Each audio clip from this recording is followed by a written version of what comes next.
மயிலாடுதுறை மாவட்டத்தில் நிகழாண்டு 96,000 ஏக்கர் பரப்பளவில் குறுவை பணிகள் நடைபெற்றது.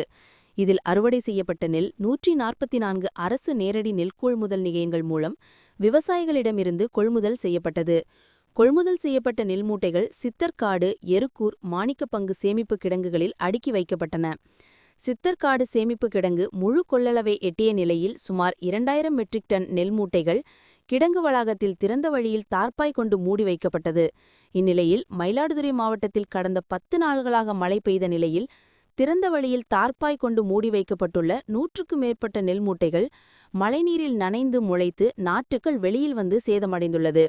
இதுகுறித்து நுகர்பொருள் வாணிபக் கழக அதிகாரிகள் கூறுகையில், கடந்த குறுவை பருவத்தில் கொள்முதல் நிலையங்கள் மூலம் 66,000 மெட்ரிக் டன் நெல் கொள்முதல் செய்யப்பட்ட நிலையில் நிகழாண்டு கொள்முதல் 2 மடங்காக அதிகரித்துள்ளதால் நெல் மூட்டைகள் சித்தர்காடு கிடங்கில் தார்ப்பாய் கொண்டு மூடி வைக்கப்பட்டது. தார்ப்பாய்களில் மயில் உள்ளிட்ட பறவைகள் அமர்ந்து செல்லும் போது ஏற்படும் துளைகளின் வழியாக மழைநீர் உட்புகுந்து விடுகிறது. அந்த வகையில் எங்கோ ஒரு சில இடங்களில் மழைசாரல் பட்டு சில நெல் மூட்டைகள் நனைந்து முளைத்துள்ளது. அவற்றை அகற்றி சுத்தம் செய்யும் பணிகளும் மேற்கொள்ளப்பட்டது என்றனர். இதனிடையே மயிலாடுதுறை மையப்பகுதியில் நிரந்தர நெல் சேமிப்பு கிடங்கு கட்டித்தர விவசாயிகள் கோரிக்கை விடுத்துள்ளனர்.